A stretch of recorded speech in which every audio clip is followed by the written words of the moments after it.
ఆలోచించండి ఒకసారి. సొంత ఇంట్లో మర్డర్లు జరిగితే వేలి ముద్దలు చెడిపేసి రక్త మరపులు చెడిపేసే పరిస్థితులు ఉన్నప్పుడు అలాంటి సమాజం చుట్టూ ఉంటే మనకేం భద్రత కల్పిస్తారండి? ఇందాక భీమవరంలో నేను సర్వమత ప్రార్థన జరుపుకొని వస్తుంటే అక్కడున్న ముస్లిం మత పెద్దలు అడుగుతున్నారు, నువ్వు వచ్చి ప్రభుత్వం నుంచి ఆడపడుచులు మాన ప్రాణ సంరక్షణకి బలమైన చట్టాలు కావాలని అడిగితే వాళ్ళు ఎందుకు మాట్లాడుతున్నారండి?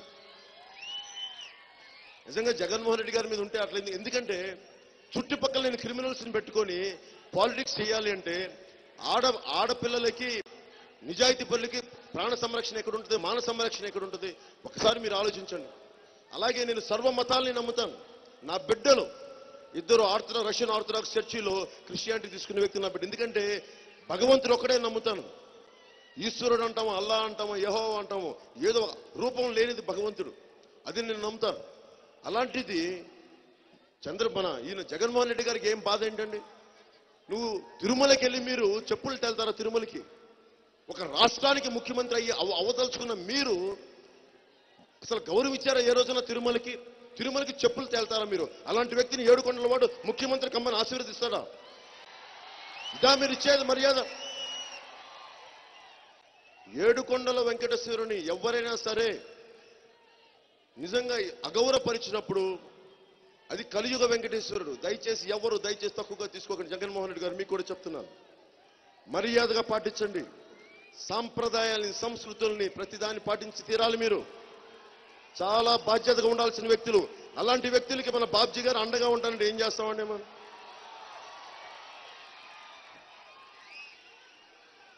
అలాగే కేసీఆర్ గారికి అడగదలుచుకున్నాను.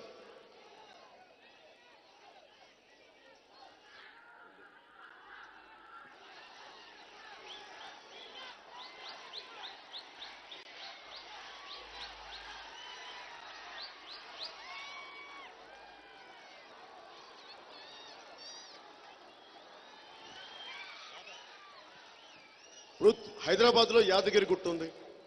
యాదగిరి గుట్టకి జగన్మోహన్ రెడ్డి గారు చెప్పులేసుకొని వస్తే కేసీఆర్ గారు ఒప్పుకుంటారా? అంటే తెలంగాణ నరసింహస్వామి వేరును ఆంధ్ర నరసింహస్వామి వేరుంటారండి? లేదా తెలంగాణ వెంకటేశ్వర వేరును ఆంధ్రాకి వెంకటేశ్వర వేరుంటారండి? మరి అలాంటి వ్యక్తికి మన కేసీఆర్ గారు సపోర్ట్ చేస్తే ఎట్లా? మీకేమో జగన్మోహన్ రెడ్డి గారు తెలంగాణలోకి రాకూడదు అంటే ఎవరు ఆంధ్ర వాళ్ళు ఎవరు రాకూడదు తెలంగాణలోకి, మీరు వచ్చి తెలంగాణలో చేయించండి. నేను ఒకటే అడుగుతాను పాలకుల నుంచి పెద్దలు కేసీఆర్ గారు ఒకటే అడుగుతున్నాను, నిజంగా చంద్రబాబు గారికి విముక్తి చేయాలంటే చంద్రబాబు విమోచన సమితిలో పార్టీ పెట్టండి ఆంధ్రప్రదేశ్లో, వారి తరపున అభ్యర్థులు నిలబెట్టి చంద్రబాబు గారిని రక్షించండి, సంతోషపడతాం. అంతేగాని మీరు జగన్మోహన్ రెడ్డి గారికి దొడ్డిదారిని చేస్తే, అరే మనుషుల్ని గౌరవించని వ్యక్తి, చుట్టుపక్కల క్రిమినల్స్ ని పక్కన తిరిగే వ్యక్తి, మరి వారిని ఎలా అంటే ఆంధ్రప్రదేశ్ ముఖ్యమంత్రి అవుతారు? కలియుగ వెంకటేశ్వరుడు ఆయన వెంకటేశ్వరస్వామికి ఆయన చెప్పులేసుకుని లోపలికి వెళ్తాడు గుడికి. ఆయనతో ఏం మాట్లాడతాం? మీరు అలాంటి ఆయన మీలాంటి విఘ్నత ఉన్న పెద్దలు, ధర్మపరులు మీరు కూడా ఆయన వెనకేసుకొస్తే మేమేం చేస్తాం? ఇంకొక శుభవార్త ఏంటంటే కేసీఆర్ గారు సపోర్ట్ చేసినప్పుడు ఎవరు గెలవరు, అది మర్చిపెట్టుకోండి. 2014లో శుభ సూచన ఏంటంటే 2014లో అఖండ మెజారిటీతో సాధిస్తారని జోషిని చెప్పారు. ఆయన జోషి ఎంత బాగైందో మీకు తెలుసు. అంటే తాను ఒకటి తలిస్తే దైవం ఒకటి తలిచిందంటారు. కేసీఆర్ ఒకటి తలిస్తే దైవం ఒకటి తలిచింది. దయచేసి కేసీఆర్ గారు దృష్టిలో పెట్టుకోవాలి. మీరు జగన్మోహన్ రెడ్డి గారు తలుస్తున్నారు, కానీ దైవం ఇంకొకటి తలుస్తుంది. యాదాద్రి నరసింహుడు ఇంకొకటి తలుస్తున్నాడు, ఏడుకొండల వెంకటేశ్వరుడు ఇంకొకటి తలుస్తున్నాడు. మీరెవ్వరు ముఖ్యమంత్రులు కావచ్చు, ప్రధానమంత్రులు కావచ్చు, గొప్ప గొప్ప వేల కోట్ల అధిపతులు కావచ్చు, కానీ భగవంతుడి ముందు, తల్లి ముందు, యెహోవా ముందు, అల్లా ముందు, ఈశ్వరుడి ముందు మీరందరూ చాలా చాలా సామాన్యులు. గుర్తుపెట్టుకోండి, తగ్గి ఉండడం నేర్చుకోండి. అందరూ తగ్గి ఉండటం, ప్రకృతి పంచభూతాల కంటే మీరెవరు ఎక్కువ కాదు. దయచేసి అందరూ ఒళ్ళు దగ్గర పెట్టుకొని ఉన్నారు. ప్రతి పెద్ద నాయకులు కూడా కాలం హిరణ్యకశిపుడు లాంటి చీల్చి చెండాడేసింది. స్తంభంలో ఉన్నాడు నరసింహుడు, బయటకు వచ్చి చీల్చి చెండాడేశాడు. అహంకారంతో మనుషులు కొట్టుకుంటే మన నాయకులు కూడా చాలా ఒళ్ళు దగ్గర పెట్టుకొని మాట్లాడండి. ధర్మం నిలబడాలి. నేను ఈ రోజున ఉంది ప్రతి సామాన్యుడు బతికుండాలి. ఆడపడుచుకి మాన ప్రాణ సంరక్షణలు బలంగా ఆ రక్షణతో ఉండాలి. అందుకొని వచ్చాను రాజకీయాల్లోకి. నాకే సరదానా ఎండల్లో తిరిగేసి వేల కోట్లు వదులుకొని 100 కోట్లు సంపాదించగలిగే శక్తి ఉంది. దమ్ము లేక, తెగింపు లేక సంపాదించగలిగే శక్తి లేక కాదు. నాకు ఇష్టం సామాన్యుడు అండర్ను చేరడం, సామాన్యుడి పక్షాన్ని చేరడం నాకు ఇష్టం. 2009లో ప్రజారాజ్యం పార్టీని సొంత మనుషులు దెబ్బతిని చెంచా ఉన్నాడు. కన్నబాబు లాంటి చెంచా ఒకడు ఉన్నాడు. అలాగే సొంత వాళ్ళు కాదు, మళ్ళీ పేరు కాపులని చెప్తారు. అరే ఏ రోజున మీరు పల్లకీలు మోయడానికి ఇష్టం మీ అందరికీ? ఉన్నోళ్ళందరూ మీరు జగన్మోహన్ రెడ్డికి పల్లకీలు మోయండి, వెళ్ళి చంద్రబాబు గారికి పల్లకీలు మోయండి. అరే నేను మోస్తుంది కులానికి పల్లకీలు మోయటం, నేను మోస్తుంది ఒక సామాన్యులకి, ఒక ఆడపడుచులకి, దళితులకి, మాయావతి గారికి, వాళ్ళందరం ఎక్క వాళ్ళని మోస్తున్నాను. మాయావతి గారికి ఎందుకు పాదాలకి నమస్కారం చేస్తారంటే, ఒక ఆడపడుచు ఇందిరాగాంధీ గారి కూతురు కాదు, మన జవహర్లాల్ నెహ్రూ కూతురు కాదు ఆవిడ. కవిత గారిలాగా కేసీఆర్ గారి కూతురు కాదు. జగన్మోహన్ రెడ్డి గారిలాగా ఒక ముఖ్యమంత్రి బిడ్డ కాదు ఆవిడ. కానీ కింద నుంచి ఒక పోస్టల్ క్లర్క్ కూతురు ఆవిడ. బస్తీల్లో పెరిగి 100 కిలోమీటర్ల రోజు సైకిల్ తొక్కి చిన్న టీచర్గా ఉద్యోగం చేసి అసమానతల మీద పోరాడి ఆవిడ ఈ రోజున 4 సార్లు ముఖ్యమంత్రి అయ్యారు ఉత్తరప్రదేశ్. అలాంటి ఆవిడ ఈ రోజున జనసేన పిలిపించారు నన్ను. నువ్వు ప్రజలకి పనిచేసేవాడిని, నీకు అండగా ఉంటానని చెప్పి ఆ తల్లి ఆశీర్వాదం ఇస్తే, ఆవిడ నా అక్క కాదు, నా తల్లి, నా మాతృమూర్తి చెప్పి ఆవిడ పాదాలకి మనస్ఫూర్తిగా ఎందుకు నమస్కరించారంటే, మాటలతో తప్పించుకునే వ్యక్తి కాదు మోదీ గారిలాగా ఆవిడ. చక్కటి తీయటి మాటలు చెప్పేసి చేతిలో మన కూర్చోబెట్టి చేతు రాసే వ్యక్తి కాదు ఆవిడ. మాటలు కటువుగా ఉంటాయి, మనసు విన్న మాయావతి గారిది. అలాంటి మాయావతి గారిని ముఖ్యమంత్రి, తెలంగాణ ఏర్పడిందే దళితుల్ని ముఖ్యమంత్రి చేస్తాను, అది జరగలేదు.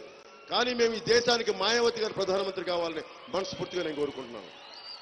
మా ఎంపీలు గెలిస్తే ఎవరికి ఉపయోగపడతాయి? మాయావతి గారికి ఉపయోగపడతాయి, సామాజిక న్యాయానికి ఉపయోగపడుతుంది. అలా కాకుండా జగన్మోహన్ రెడ్డి గారు గెలిచారనుకో, ఎంపీలు గెలిచారనుకుందాం, ఎవరు గెలుస్తున్నారు? కలియుగ వెంకటేశ్వరుడిని చెప్పులు తెల్లే వ్యక్తి గెలుస్తున్నాడు. అది మీకు ఆ పాప మీరు మూట కట్టుకోవాలంటే సంతోషం, మీరు వెనక్కి వెళ్ళండి, సపోర్ట్ చేయండి. అలాగే చంద్రబాబు గారు అన్నారు, పంచభూతాలని అడ్డంగా దోచేశారు, ఇసుక మాఫియా పుడమి తల్లిని తవ్వేశారు అడ్డగోలుగా. హిరణ్యకశిపుడి నుంచి అవతారాలన్నీ వచ్చింది. ఎవడైతే భూమిని చుట్టబెట్టేద్దాం ఉంటాడో వాటిని చంపేయడానికి అవతారాలు వచ్చినాయి. ఈ రోజున ప్రతి ఎమ్మెల్యే ఇసుక భూ కబ్జాలతోటి మయమైపోయింది. వీళ్ళందరికీ ఒకటే ఒక శిక్ష, సాక్షాత్తు భగవంతుడు మీ రూపంలో వచ్చి ఓట్ల రూపంలో తెలుగుదేశం పార్టీని కడిగి పారి దూరంగా ఇసిరి పారేయాలి తెలుగుదేశం. మీరు ఆలోచించి ఓటేయండి, నేను మిమ్మల్ని రెచ్చగొట్టట్లా. భూగర్భాన్ని దోస్తే పర్యావరణం దెబ్బతింటుంది.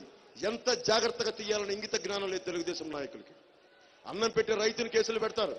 ఇవన్నీ కాకుండా నేను మీకు అండగా ఉండేవాడిని.